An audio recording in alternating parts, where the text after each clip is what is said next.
mga oras na ito. At minsan pa, hinihiling po namin ang gabay at patnubay mo sa salita. Buksan mo po ang aming mga isipan, at buksan mo ang aming mga puso at bigyan kami ng kaliwanagan. Tulungan mo po ang iyong lingkod na tagapaghatid at tagapagpaliwanag at maging ang aking mga kapatiran na kasalukuyan ay nakikinig sa mga oras na ito.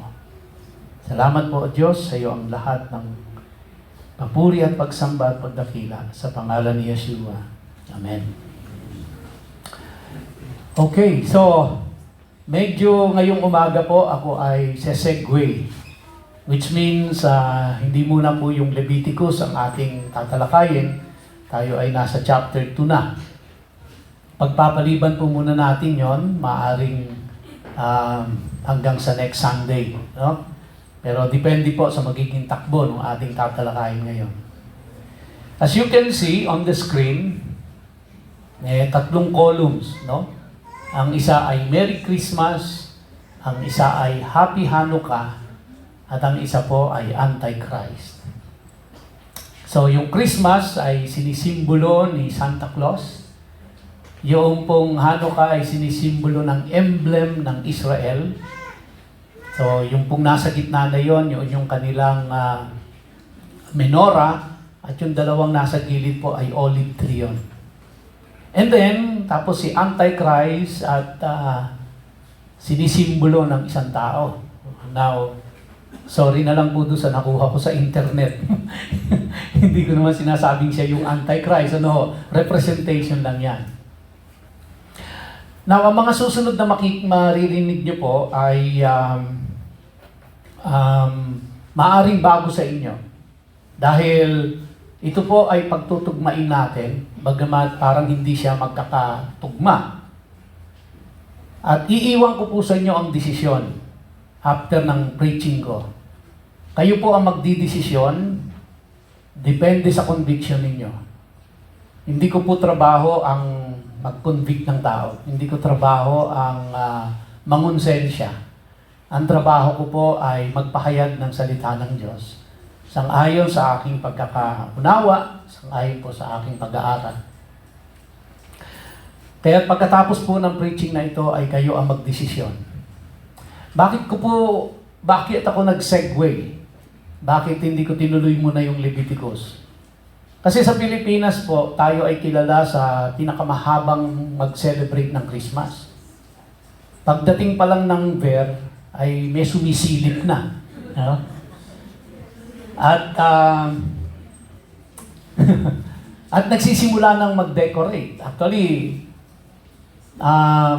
napunta po ako doon sa IKEA kasi may meeting ako doon. Pagpasok namin, naka-Christmas decor na sila. And pag pumasok ka sa mga mall ngayon, Christmas songs na mapapakinggan mo. Maging sa mga radyo, ito na yung mapapakinggan mo. At marami na hong nagde-decorate. And hindi ko alam sa inyo kung may nakapag-decorate na sa inyong bahay, no? At meron na nagpaplano kung ano mga bibilin at anong ilalagay. So, hindi ko po alam kung pagkatapos nito ay magbabago ang pasyan nyo at kung nakapag-decorate na kayo ay tatanggalin nyo. Kaya iniiwan ko po ang desisyon sa inyo, mga kapatid. Hindi ko kayo pinupwersa. You may not believe what I will say, but you can check it out because this is based on history and it is written. You can read encyclopedia. This was taken from the encyclopedia. And pwede po kayo mag-internet, mag-Google kayo, tanungin nyo si Google. And you can verify yung mga facts and figures. And of course, itutugma ho natin sa salita ng Diyos yan. And titingnan natin ano ba ang kaugnayan nitong Christmas sa Hanukkah at ano ang kaugnayan ng Hanukkah kay Antichrist. So parang walang kaugnayan, pero makinig ho kayo mabuti dahil makikita ho natin ang kaugnayan. Sapagkat among many traditions, no, this is a tradition, Hanukkah is not a command from it's not a biblical command, but it is a tradition na inatinan ni Jesus Christ. And you have to ask the question, bakit among the many traditions ng mga Hudyo ay isa ito sa inatinan ni Jesus Christ? Consistently, dinadaluhan ni Jesus Christ yan. Why? Samantalang hindi naman siya iniutos sa Torah. Hindi siya iniutos ng Diyos. Pero sineselebrate nila. So it means, kung sineselebrate ito ni Jesus Christ, mayroong something significant. Something very important ito kung kanyang dinadaluhan ito. No? So yan po yung ating tatalakayin ngayong umaga. Now, tingnan mo natin saglit ang ano ba ang Christmas.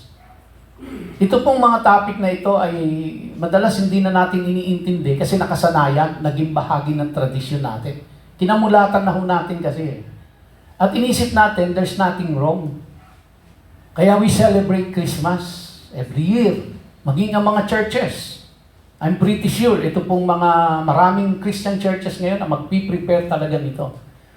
No? And they don't see anything wrong with it. And kasama na ho ako doon. Kaya hindi ko binibigyan ng pansin nito until, of course, unti-unti sa pag-aaral natin ay nabubuksan tayo. At nakikita natin kung ano kung mahalaga nga bang pag-usapan ito or hindi. Ang Christmas po, mga kapatid, ay hindi po yan nagsimula nang si Jesus ay ipanganak. No? Its origin find itself long before the birth of Jesus the Messiah. So akala natin ang Christmas nagsimula nung ipinanganak si Jesus. Kasi birth, pagkamanganakan ni Jesus Christ. Pero bago pa ho ipanganak si Jesus Christ, ay nagsimula na ang Christmas. The Romans celebrated Saturnalia on the winter solstice. Ano po yung sineselebrate ng mga Romans na ito na tinatawag na Saturnalia? Ito po ay yung planet Saturn, no? Na ito ay kanilang tinataguri ang Diyos, ang Saturn, ang planet Saturn. At ito po ay sineselebrate nila tuwing December 21, which is the rebirth of the sun. At paano nila ito sineselebrate? Inuman, no? Fornicating, may mga sexual activities, and gift-giving were part of the feast. Until they changed it to December 25. Dahil po doon sa pagbabago ng kalendaryo at ginamit nila ang Julian calendar. And ginawa nilang from December 21, ginawang December 25. Okay? Now, ito po ay, kumbaga po siya ay hango mula sa mga pagan practices, no, ng mga Romans.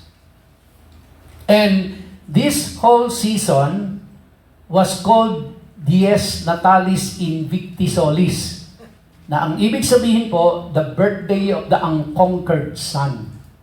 So from the worship of Saturn, they began to worship the sun as their god. They have a sun god. At ito po ay nagmula pa sa pagan practices. Mamaya bigyan ko po kayo ng background tungkol sa pinagmulan niyan. Now, during this time, mga kapatid, Yule logs. Pag sinabi natin Yule, another word for Yule is Christmas. So meron po silang tinatawag na Christmas logs. Isang malaking puno yan na tinumba, tapos isusunugin ho nila yan in honor of the sun god na ang tawag nila ay Baal. Saan ho nagsimula yung pangalang Baal na yan?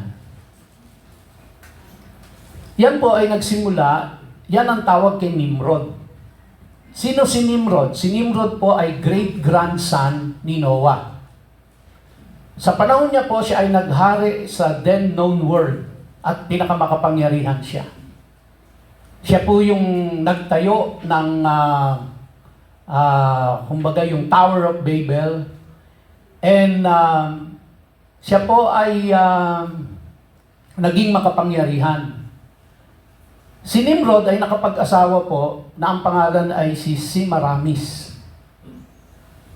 So, si Semiramis po ay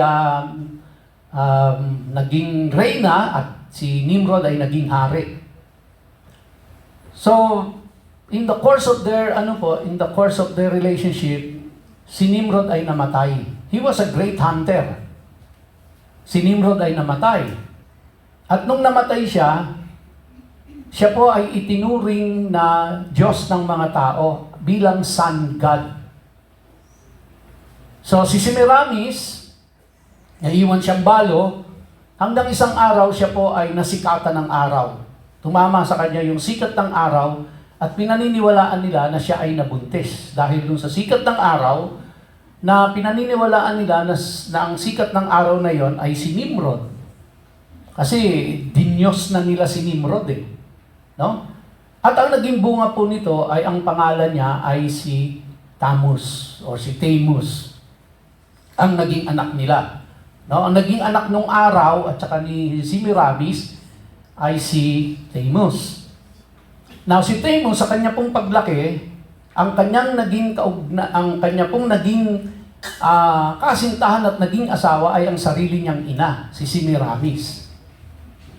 Okay? So, diyan po nagmula si Cupid. Yan po ang history ni Cupid, yung batang may pana na korting puso. Na bakit ito korting puso, mga kapatid? Sapagkat nung tayuan huli na ng kumbaga parang ribultong malaking bato si Nimrod, ang kanya pong palatandaan, ang kanyang pinaka-emblem, para makilala mo kung sino siya, ay heart. Bakit to? Bakit heart? Kasi, sa lengguwahe po ng mga Chaldeans, ang salitang heart ay bal. Okay? Yung heart, sa salitang Chaldean, ay bal. Kaya in the course of time, siya po ay tinawag na Baal. Kaya ang symbol ni Nimrod ay puso.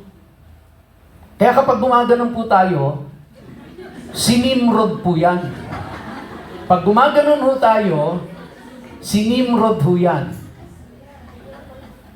Kaya ingat tayo, hindi ko alam saan nanggaling yung ganon ng mga tao ngayon eh. Korea. Pero yan po ay simbolo ni Nimrod. Kaya every time na gaganon ho tayo, si Nimrod ho yan. At si Nimrod ay tinaguri ang sun god. And then, namatay si Semiramis. Si Tammuz ay naging popular, naging great hunter din siya. So si Semiramis ay namatay, umakyat siya sa langit, pero sabi ni Nimrod, hindi pa panahon para tayo ay magsama dito. Kaya ang ginawa po ni Nimrod, siya ay pinabalik sa earth. Pagbalik niya sa earth, siya po ay pinabalik bilang isang malaking itlog. Kaya makikita niyo po sa Easter, ang symbol ng Easter ay egg. Doon ho nang galing 'yon. No? Doon ho nang galing 'yan. Pagbagsak niya rito, lumabas siya sa itlog, lumabas si Semiramis, ang unang-unang ginawa niya, yung ibon, ginawa niyang rabbit. Kaya makikita niyo po sa mga nagdiriwang na mga Easter Sunday, ang simbolo ay egg and rabbit. No? Ang simbolo ay egg and rabbit. The symbol of fertility. Kasi paniwala po nila nung araw, ang egg ay simbolo ng fertility yan. Lahat po halos ng mga pagan practices at mga Diyos nila ay ang symbol po ng fertility ay egg. And halos lahat po ng mga pagan religion nung araw, ang birthday ng mga Diyos nila ay December 25. Kaya yan po yung inadapt ng Romans, yung date na yon. Bakit? Kasi yung mga pagans, gusto nila ay dalhin nila sa kanilang pananampalataya to stop yung kanilang pagiging pagan. Pero hindi ho nila madala. Kaya ang ginawa nila, sila yung sumama. Kaya binago nila yan, ginawa nilang December 25 para kasama sa lahat ng birthday ng mga Diyos-Diyosa, ng mga pagano. Kaya long before Jesus Christ was born, may December 25 na sineselebrate na as Christmas. And that's their practices. So, diyan po nanggaling yung Baal na yan. Kung bakit siya tinawag na Baal. No? So, si Nimrod po yan. Alright? Now, ang isa pong naging practice during Christmas season is kissing under the mistletoe, and it began as a fertility rite and fornicating parties. Ano po yung mistletoe? Yung mistletoe po isang uri ng halaman na green and red. Kaya dyan po lumabas yung poinsettia natin. So, ang kanila pong pamamaraan, ilalagay nila yan sa may paanan ng isang tree. No? At yun ay hahalikan nila. Hahalikan nila yung mistletoe na yon. So, kaya kung naglalagay ho tayo ng mga poinsettia sa ating mga dekorasyon, dyan ho nagmula yan sa mistletoe na hinahalikan nila. At bilang pagsamba nila, doon po sa puno, kasi noon po, ang tinataguran nila ang puno ay isang Diyos. Lalo yung evergreen, yung fir tree. Kasi yung evergreen, kaya sa tinawag na evergreen, hindi siya nalalanta. Kaya evergreen. No? At dahil hindi siya nalalanta, sinamba nila yon. Yun po yung ating Christmas tree. Kaya mapapansin nyo nung araw, ang Christmas tree, karamihan puro green. Kailan na lang po lumabas yung mga merong puti, merong kung ano-anong kulay, etc. Pero nag-originate po yan doon sa practice na yon. No, na sinasamba ng tao, nilalagyan ng mistletoe at hinahalikan nila yon. Lumuluhod sila doon at hinahalikan nila yon. The ancient Druids, pag sinabi po nating Druids, mga kapatid, sila po yung mga high-ranking priests. No? The ancient Druids held their religious ceremonies around a cut evergreen tree, while others would bring it into their home and place 12 candles on the tree representing the 12 days of Christmas. Kaya diyan po lumabas yung kanta nating on the first day of Christmas, di ba? 12 days of Christmas, diyan po nanggaling yan from the ancient tradition. Okay? So, practice ho yan ng mga high-ranking priests. Kasi nga, Diyos nila yung evergreen, kasi hindi siya nalalanta, tapos naglalagay sila ng mistletoe doon, dinidekorasyon na ng red and green fruit, tapos doon sila luluhod at sasambahin nila yon. So, ang ginawa nila, ng mga tao, dinala nila sa bahay yon. Ginawa nilang ganon, dinikorasyonan nila. And then, pagdating sa panahon natin, may mga Christmas lights na. May mga regalo sa ibaba. At merong baby Jesus, no, na natatabunan na siya ng mga regalo. Di ba? Sinahalik-halikan ng mga tao yan. Yan po ang origin niyan. What else?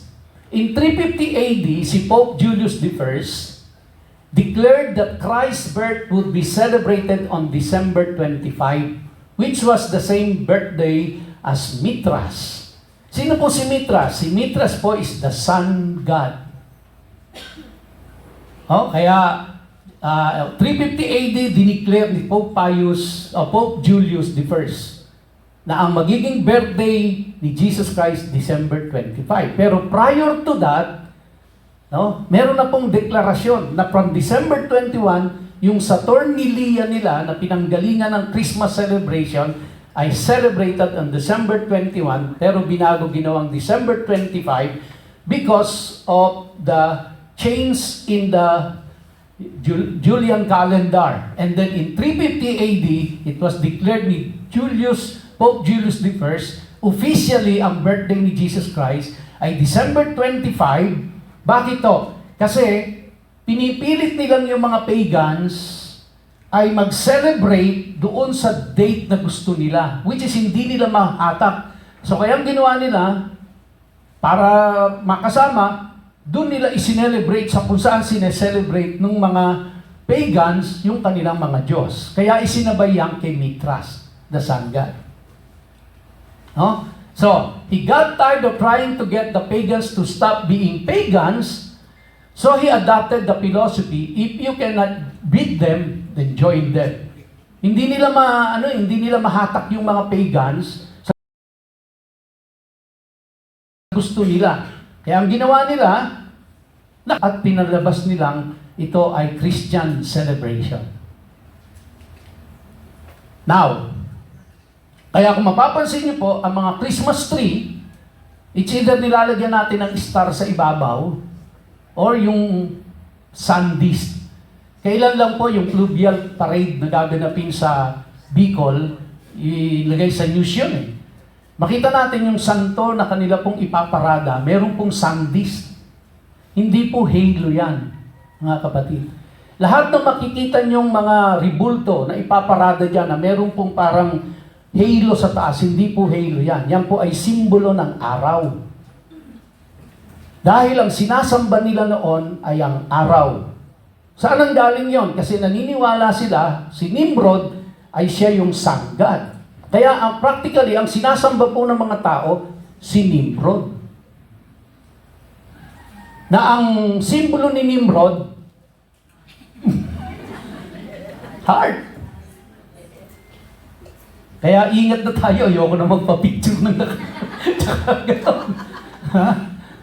nakikiuso kasi tayo eh, pero hindi natin inaalam ang mga pinagmulan niyan, ang pinanggalingan niyan.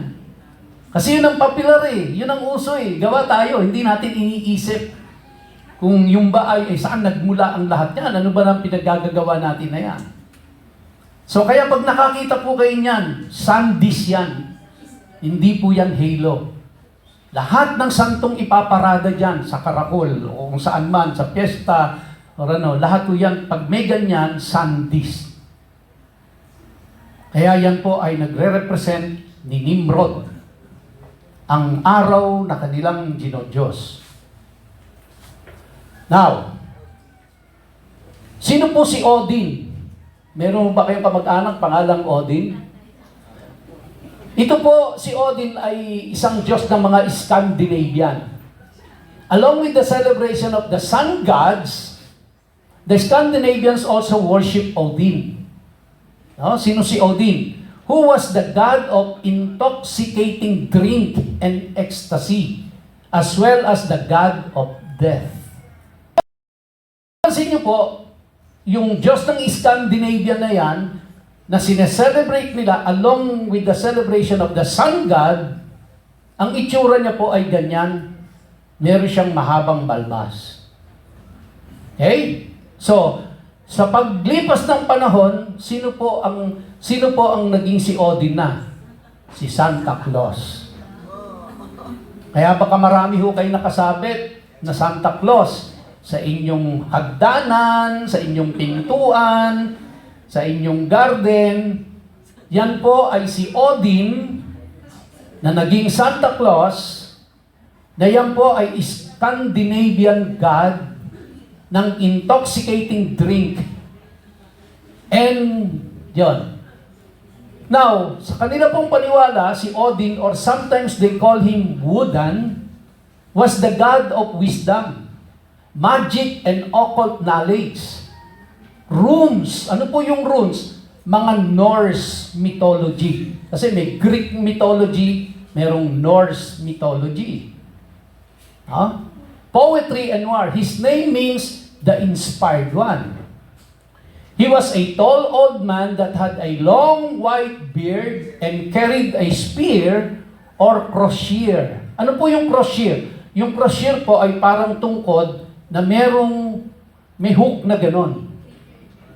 Kaya mapapansin nyo sa mga tindahan ng mga candies, during Christmas, meron kayong mabibili na ganoon. Di ba? Yung candy na para hook, parang tungkod. Crosier po ang tawag diyan at yan ang dinadala ni Odin. Doon ho nagmula yan. Kung bakit meron tayo niyan tuwing Christmas. Diyan ho nag-originate yan. Now, the Catholic state, after the peace of the Church of Rome, to facilitate the acceptance of the faith by the pagan masses, hindi nila maakay, hindi nila madala sa kanilang pananampalataya.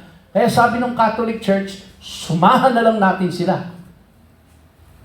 Makijoin na lang tayo sa kanila. We cannot beat them, let us join them. No? And found it convenient to institute the 25th of December as the feast of the temporal birth of Christ.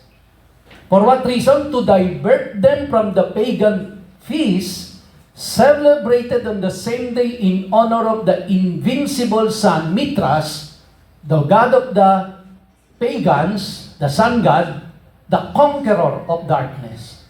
So if we cannot beat them, let's join them. Sabi ng Catholic Church. So ngayon, paghambangin po natin, sino ba si Jesus Christ at sino si Santa Claus? Who's who? Sa dalawa. Si Santa Claus po, he has no beginning or end. Ang ating Messiah, he has no beginning, he has no end. Si Santa Claus has his own eternal spirit, which is the spirit of Christmas. Si Jesus Christ po, alam natin, he has eternal spirit. Si Santa Claus is all-knowing. And of course, alam natin ang ating Diyos. No? He's an all-knowing God. An omnipresent, omnipotent, omniscient God. Si Santa Claus, he writes their names in a book. Meron ding book si Santa Claus. At sinusulat niya yung mga pangalan. No? Ang ating Diyos, meron din po siyang book. Okay? Si Santa Claus, his hair is white as snow. When you read the book of Revelation, you will find out that Jesus Christ has a hair as white as snow. So, ano pong napapansin nyo? No? Kinokopya ni Santa Claus ang ating Diyos. Which means, si Santa Claus po, mga kapatid, ay isang impostor. Ano pa? Santa Claus wants to give you everything your flesh desires. Si Jesus Christ will give you the things that you need, not the things that you desire. Kinokopya, no? Si Santa Claus enter your house through fire. Alam niyo po ba, noong mga unang panahon, si Santa Claus po ay sa chimney nagdadaan. Galing sa taas, and he operates in the night. Si Jesus Christ operates in the day. So si Santa Claus po, bababa sa chimney, on fire, lalabas siya doon, and then pagkatapos po, pinagpiprepare siya ng cookies and milk para matuwa si Santa Claus. Now, si Santa Claus po has a mystical tree. The evergreen. He has a mystical tree. Well, ang ating pong Diyos ay meron din pong mystical tree which is in the Garden of Eden. So, kaya po si Santa Claus kinokopya niya. No? Kinokopya niya ang ating Panginoon para maging katanggap-tanggap siya. Now, according to Oxford English Dictionary, ito po ang definition ng dictionary, ng Oxford English Dictionary sa devil. No? Devil is called Satan. Alam na nating lahat yan. Lucifer, Beelzebub, and in popular rustic speech is called, guess what? Old Nick. So the English definition, according to Oxford Dictionary of devil, one of the definition, bukod kay Satan, Lucifer, Beelzebub, isa sa mga definition ng devil nila is Old Nick. And Old Nick is Santa Claus. Kaya, ang totoong Old Nick ay ito. Nagko-cover siya sa ganito. Pero ang totoo pong Old Nick ay yan. Okay? Pero sasabihin mo natin, but that's not what it means to me. Hindi, para sa akin, hindi ganyan ang kahulugan ko dyan. Kung yan ang kahulugan na ninyo, di ba ala kayo?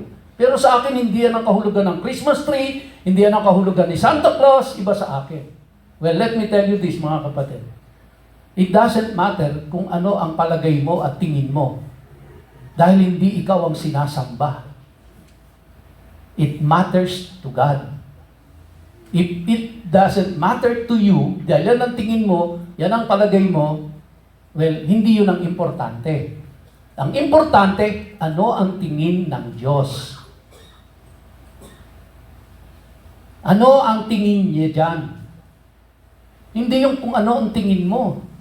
Hindi yung kung ano ang palagay mo. Hindi, nakasanayan na namin to. Practice, wala namang masama rito. Yan din po ang aking akala. Pero after learning about this, just looking into the history, mababakas mo talaga kung saan pala nagmulang lahat yan. So kaya, that's not what it means to me, then bahala po kayo. No? What matters most is kung ano ang tingin ng Diyos. Dahil siya ang sinasamba, hindi tayo. Siya ang niluluwalhati, hindi tayo. Kaya kung ano ang tingin niya, yun ang mahalaga, hindi yung kung ano ang tingin natin. Naintindihan niyo po ako? No?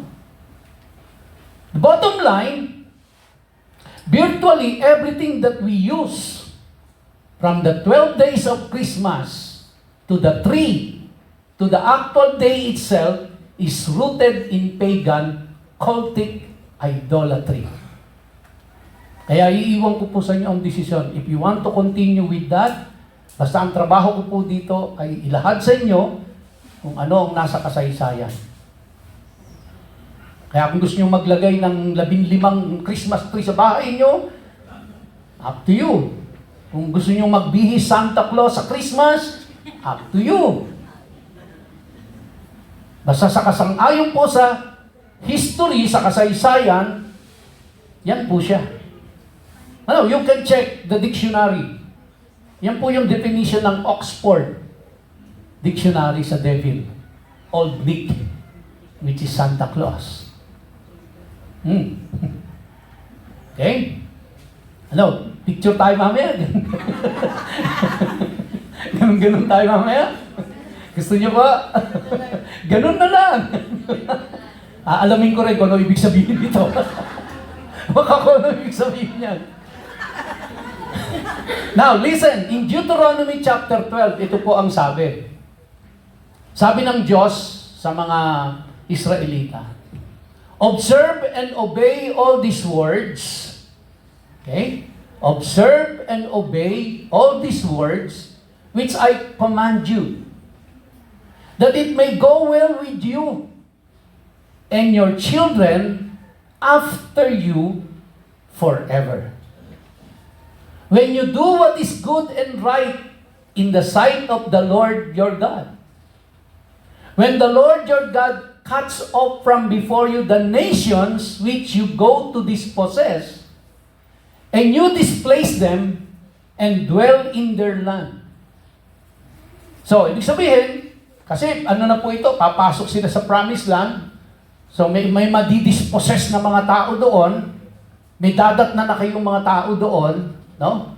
And then, palalayasin nyo sila doon, ito ang bilin ng Diyos sa kanila. Take heed to yourself that you are not ensnared to follow them. After they are destroyed from before you, and that you do not inquire after their gods, saying, how did this nation serve their gods? I also will do likewise. So yun po ang bilin ng Diyos. Pagpasok niya diyan, no?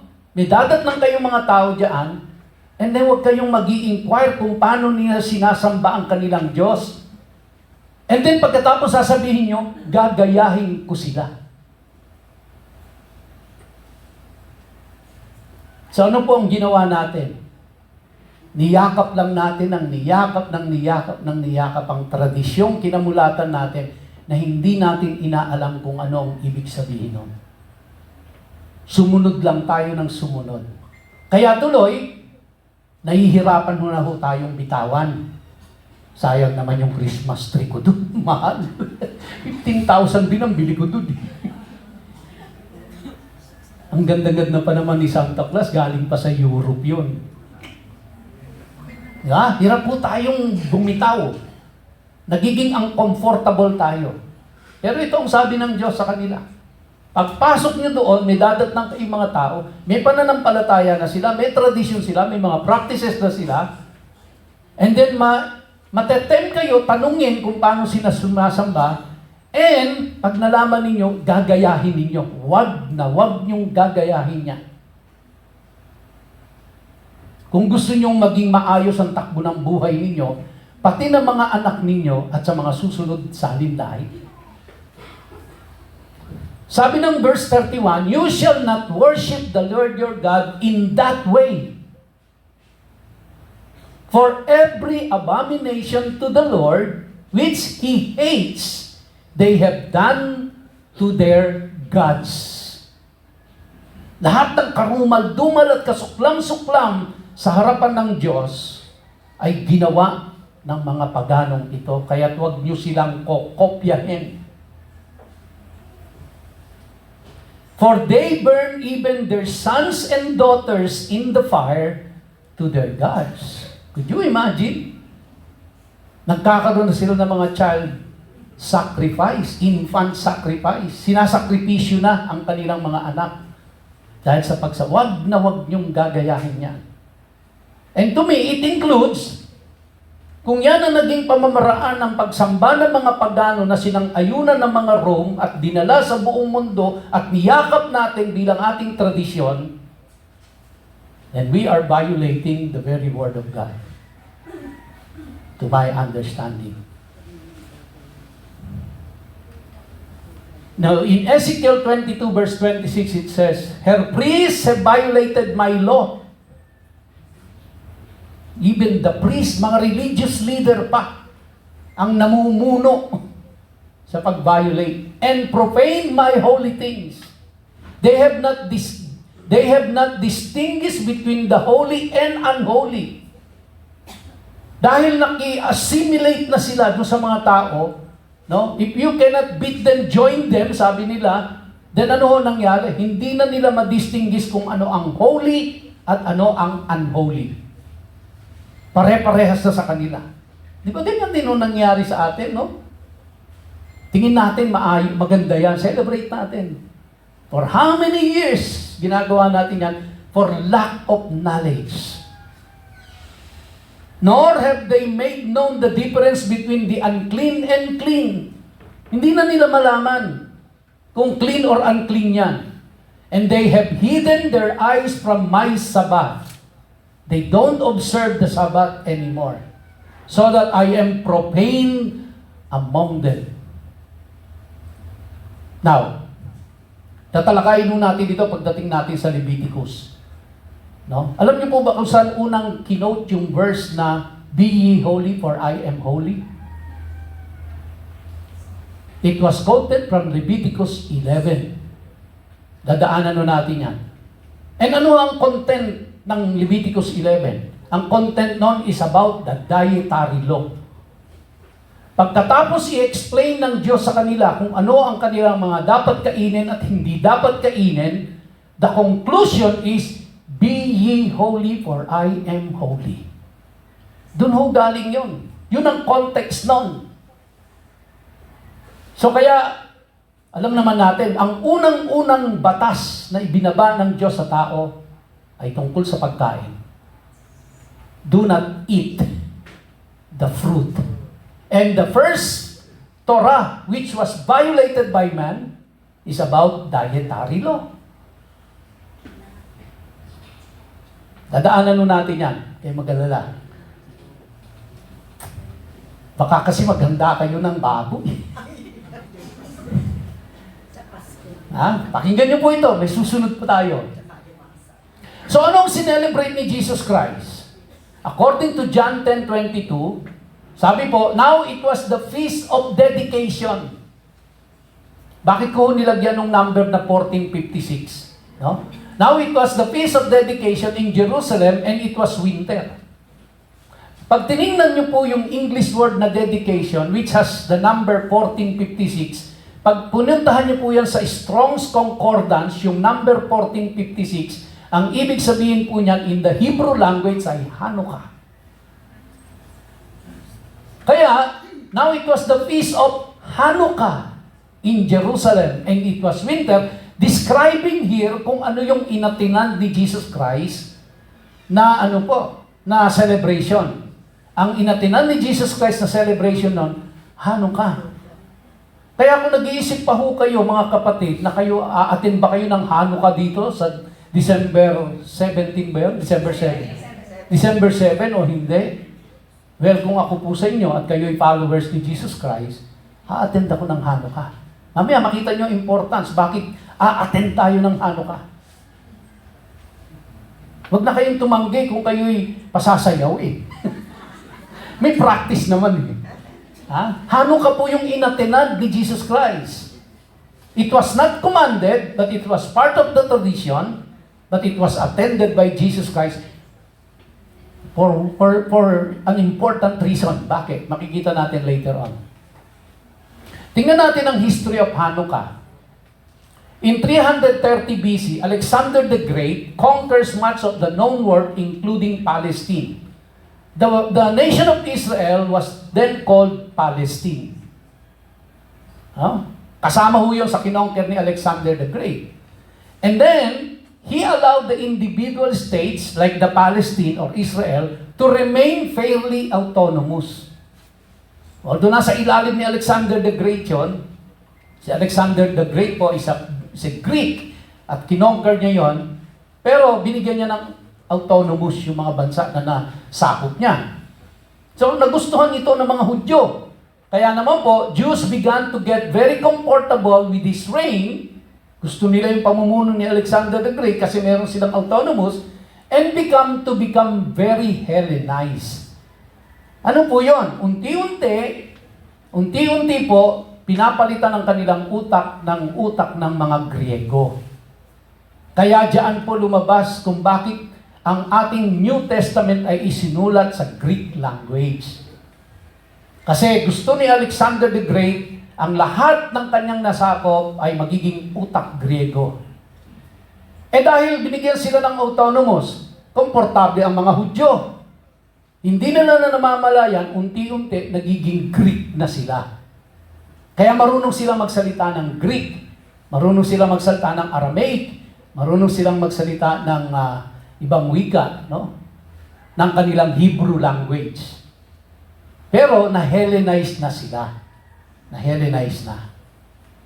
Now, in 150 years after Alexander the Great, pumasok na po si Antiochus IV Epiphanes. Pumalit sa kanya. Took over the reign and was the opposite of the benevolent Alexander. So mas maganda ang pamamahala ni Alexander, although pinilit niyang maging Griego ang lahat ng kanyang mga nasasakop, kaya po ipinagbawal noon ang ibang salita. Ang salita lang gagamitin nila ay Greek.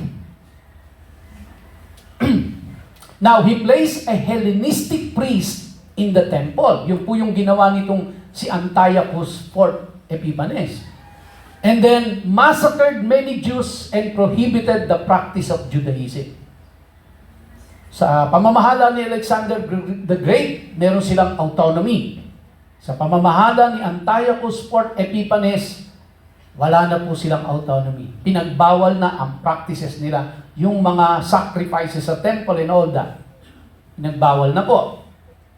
And in 167 BCE, no, he erected an altar to Zeus to be placed in the temple of Yahweh, and for pigs, baboy, to be sacrificed to him. So anong ginawa niya po? Yung templo ng mga Hudyo, binaboy niya sa pamamagitan ng pag-aalay ng baboy. Yung dugo ng baboy ang winisik dun sa Holy of Holies at sinacrifice yung baboy. Bakit po? Bakit baboy? So, tinayo niya yung altar ni Zeus, which is the altar of Satan. Tinayo niya doon po, nag-sacrifice siya ng baboy. Bakit po baboy?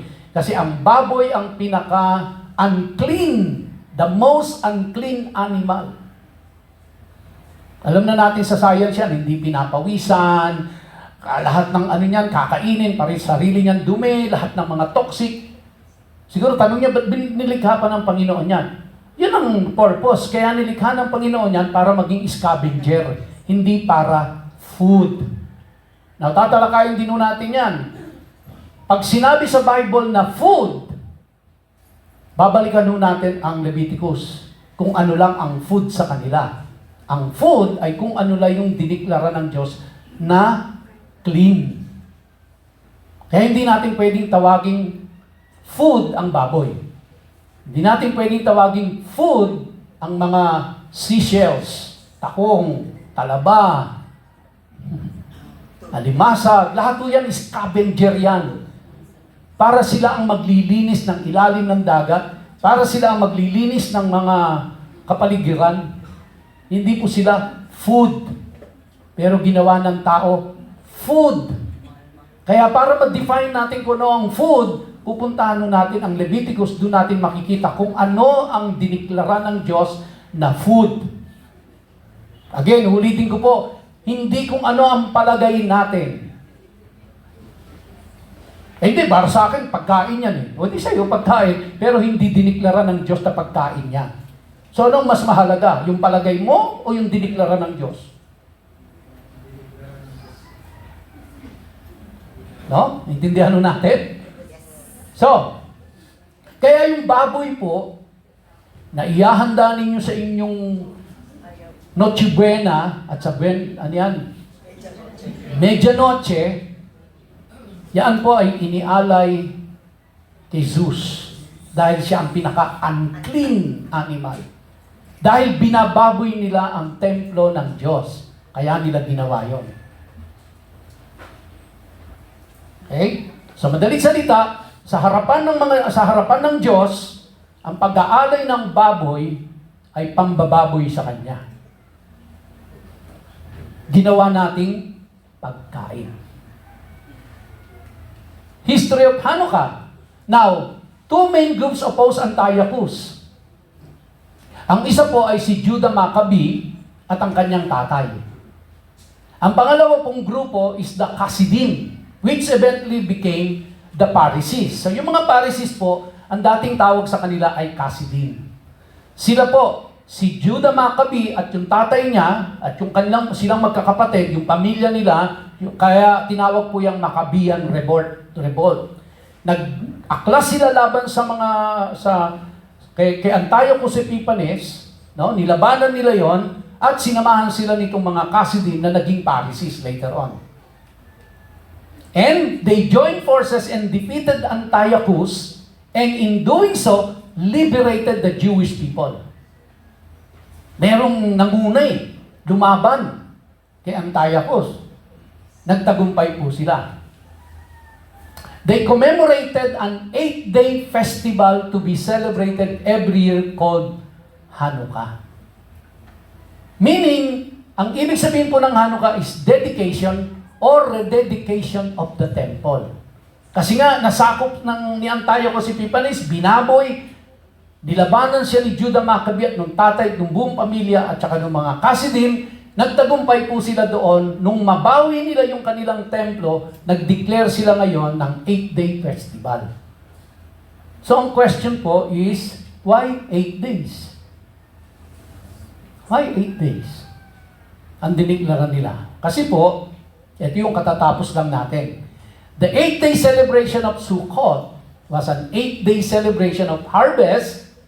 And that celebration is, alam niyo ba yung celebration natin ng Sukkot na yon? It is looking forward to meeting the King Messiah.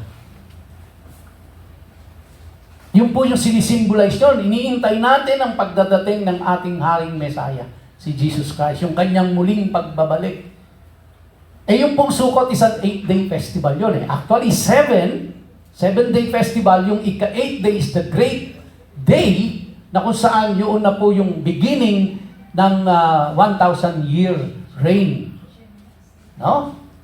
So kaya wala silang, kasi po, for several years, hindi nila nagagawa yan. Kasi nga, they were under Antiochus Epiphanes. So kaya po, talagang hindi na nila magawa. Kaya nung nakuha ulit nila yung templo, sinelebrate nila 8 days na parang Sukkot. Kaya po 8 day. Now, miracle of the oil.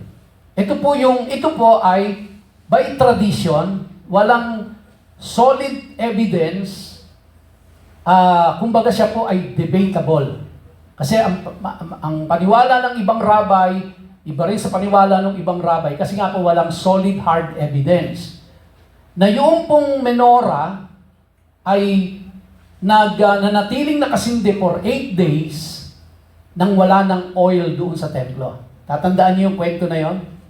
No? So, sa ngayon po, under debate yan. No? Under debate kasi wala daw silang makitang hard evidence na totoong nangyari yon. So, anong sineselebrate nila rito? Bakit miracle sa tingin nila yon? Kasi, nung nakipaglaban po si Judah Maccabee, tatay niya at yung kanyang mga kapatid at saka yung mga Pharisees, wala silang armas. Panlaban sa mga sundalo ng Rome. Pero nanalo sila.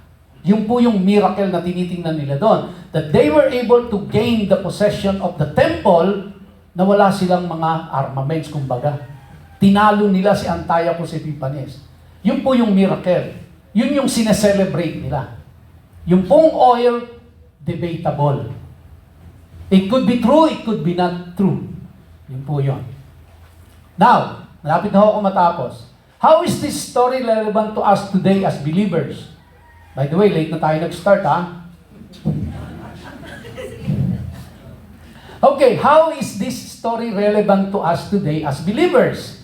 Now, God used pagans to persecute His people because they were assimilating into the culture and borrowing from the pagans and mixing that in the worship of the true God, Yahweh.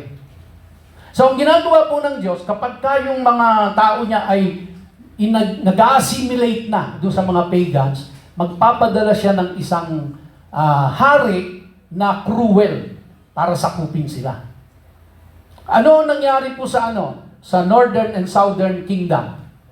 Yung pong 10 tribes sa Northern Kingdom of Israel, sinakop ito ng Assyria. Pagkasakop ng Assyria, ang ginawa po ng hari, didisperse sila kung saan-saan. Pagka-disperse sa kanila, yung pinuntahan nila, mga pagan nation, they assimilated themselves to the pagan nation. Kung ano yung ginagawa ng pagan nation na yon, inadapt na nila, ginaya na nila hanggang nagsaling-saling lahi na nawala na yung identity nila, nawala na yung practices nila, nakalimutan na nila. Kaya pinapadalan sila ng Diyos ng mga hindi magagandang leader so that they will suffer and then they will go back to God. They will cry to the Lord for help. Now, hindi ko po alam. No? Kanina pinakikinggan ko maigi yung mga prayers. Isa sa pinag-pray natin ang bansa natin.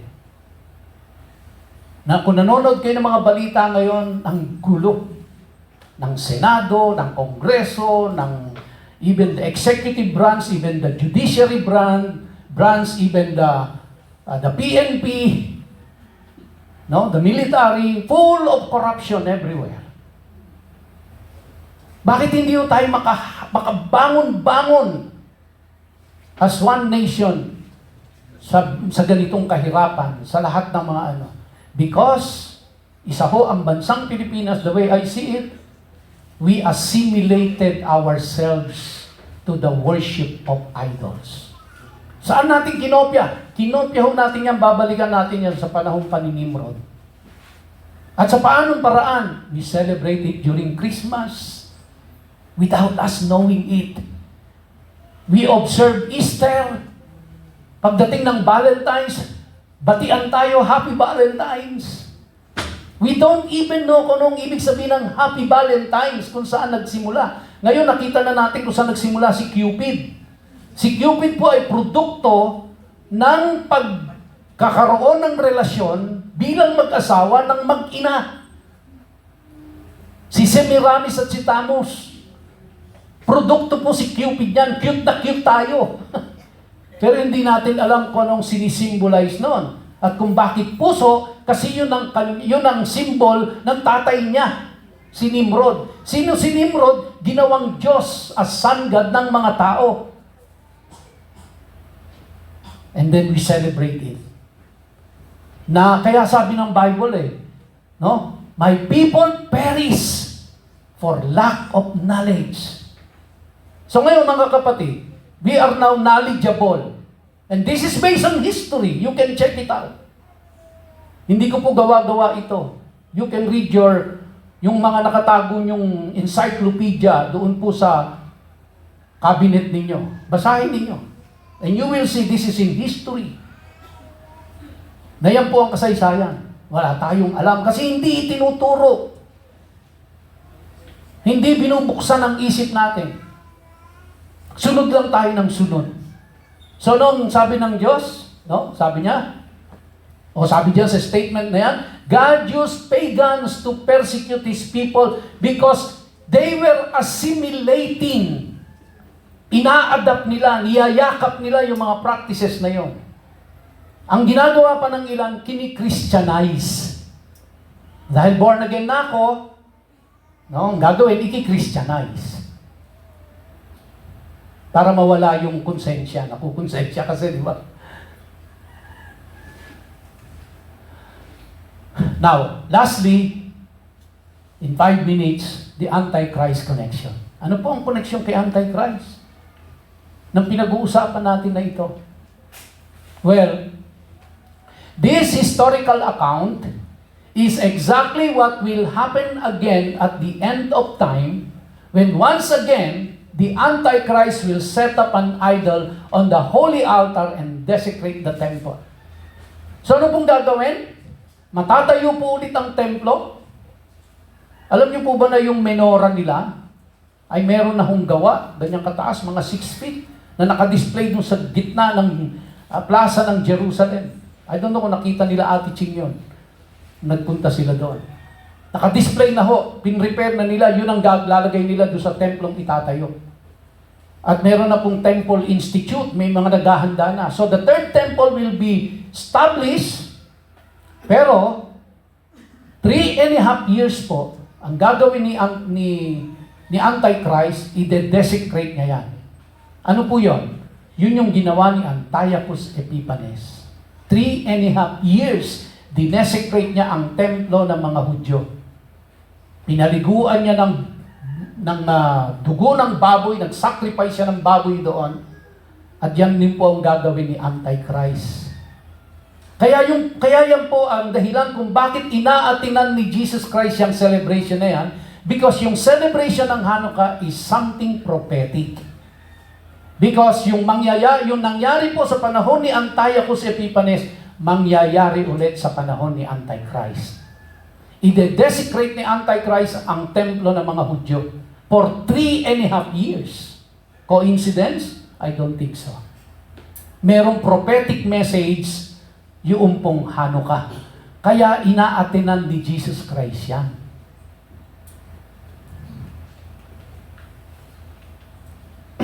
Sabi po ni Flavius Josephus, siya po yung first century historian ng mga Hudyo. Very reliable na historian ito. Sabi niya, The king, being there to dispose beforehand, complied with them and came upon the Jews with a great army and took their city by force. Referring kay Kay Antiochus. And took their city by force and slew a great multitude of those that favored Ptolemy. Ptolemy is the pharaoh of Egypt na nakaside kay Alexander the Great. And sent out his soldiers to plunder them without mercy. He also spoiled the temple and put a stop to the constant practice of offering a daily sacrifice of expiation or atonement for 3 years and 6 months, 3.5 years. Yan yung ginawa po, according kay Josephus, ni-record niya yan, history, sinulat niya yan, yan yung ginawa ni Antiochus Epiphanes, na yan din ang gagawin ni Antichrist in the future. Kaya prophetic po ang Hanukkah. Kaya every time na mag-a-attend po tayo ng Hanukkah, it's a celebration. By the way, it is also called the Festival of Lights. Bakit po? During the celebration of Hanukkah, ang lahat ng Hudyo, naglalagay po sila ng menorah doon sa kanilang mga bintana. Anong ginawa natin? Kinopya natin. Naglagay tayo ng Christmas lights. Naglagay tayo ng parol. Now, hindi ko po alam. I-research ko pa kung yung parol at yung Christmas lights ay may kaugnayan din yan. Pero, Festival of Lights. Sila kasi noon, ang inilalagay po nila, menorah. Kaya lahat ng bahay nila noon may menorah in the celebration of Hanukkah. Kasi Festival of Lights yun. Muling naliwanagan ng templo nila. Ngayon, sa atin po, sa panahon natin, sino yung magbibigay ngayon ng liwanag sa mundo? Well, ikaw at ako. Because ang sabi ng Diyos, we are the light of the world. Okay? Ikaw yung ilaw. Hindi yung Christmas lights mo sa bahay. Mahal-mahal pa. Now, sa kanila po kasi, hindi pwedeng maglagay ng menorah, no? Hindi pwedeng maglagay ng menorah na 7 branches sa loob ng bahay. Kasi ang paniwala po nila, yung 7 branches pang templo lang. Kaya meron po sila ng Hanukkah, bali 9 branches, 8 yung 4-4, tapos nasa gitna yung pinaka-foundation. Kaya naging siyam siya. No? Katulad doon yung pinagawa natin. Yan. Lagi nakasindihan.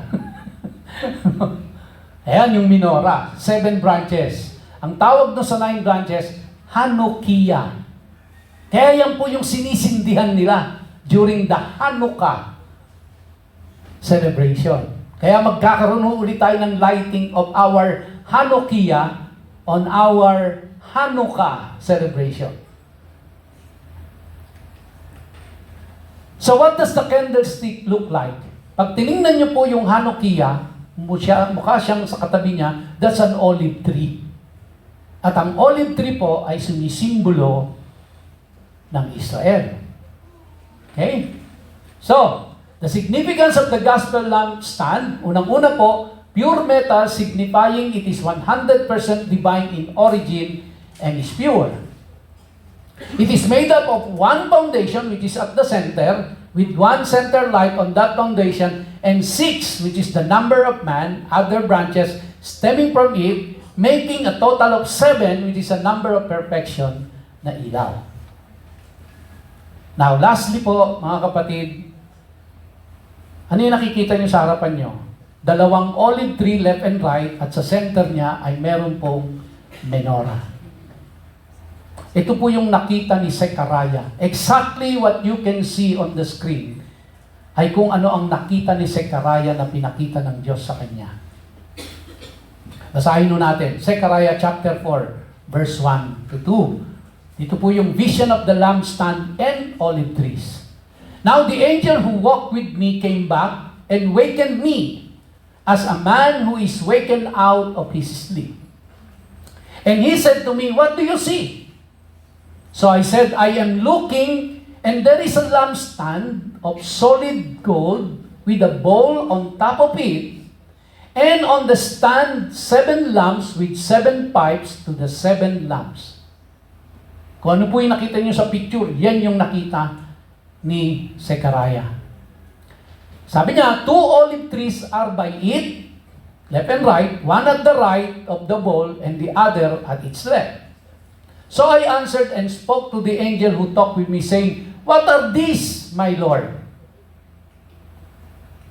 Verse 5, Then the angel who talked with me answered and said to me, Do you not know what these are? And I said, No, my Lord.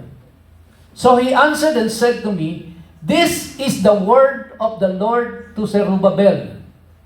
Not by might, nor by power, but by my Spirit, says the Lord of hosts. Dito ho unang lumabas yung verse na yan. Not by might, nor by power, but by my Spirit. Mga kapatid, ito ang question ko po sa inyo.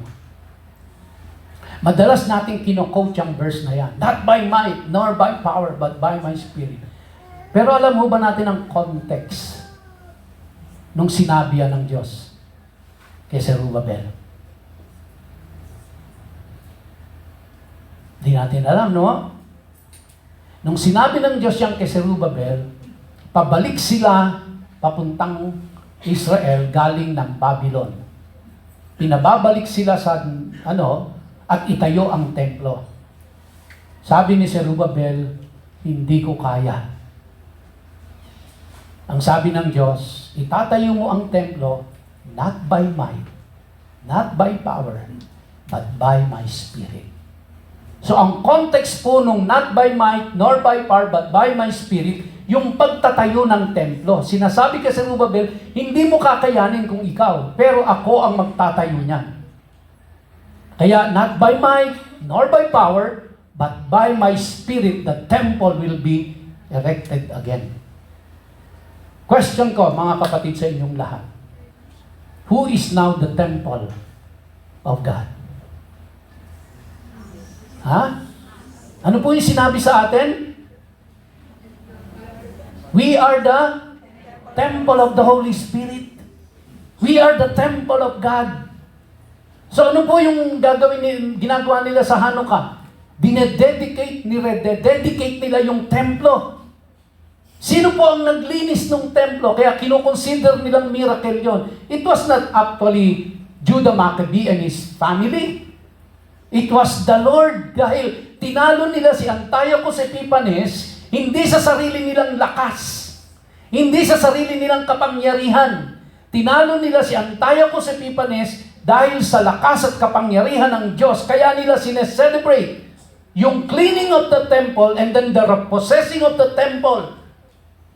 Ang ipinagdidiwang po nila doon ay ang kapangyarihan ng Diyos na bawiin ang templo at linisin ang templo.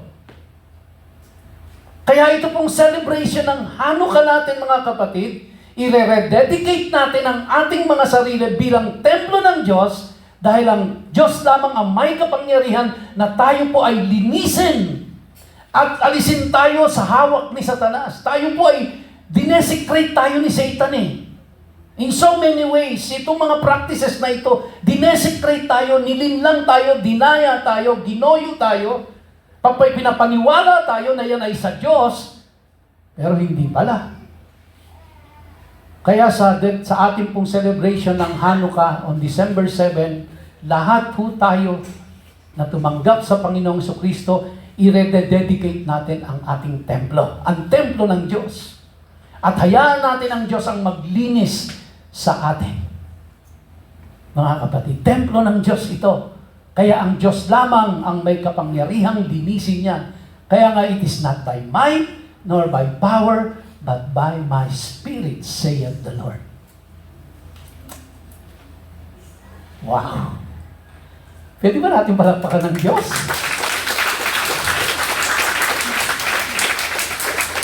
Tayo tayong lahat. At tayo po ay magsasara sa prayer na lang po. Sino po magko-close sa prayer? Ati Lucille.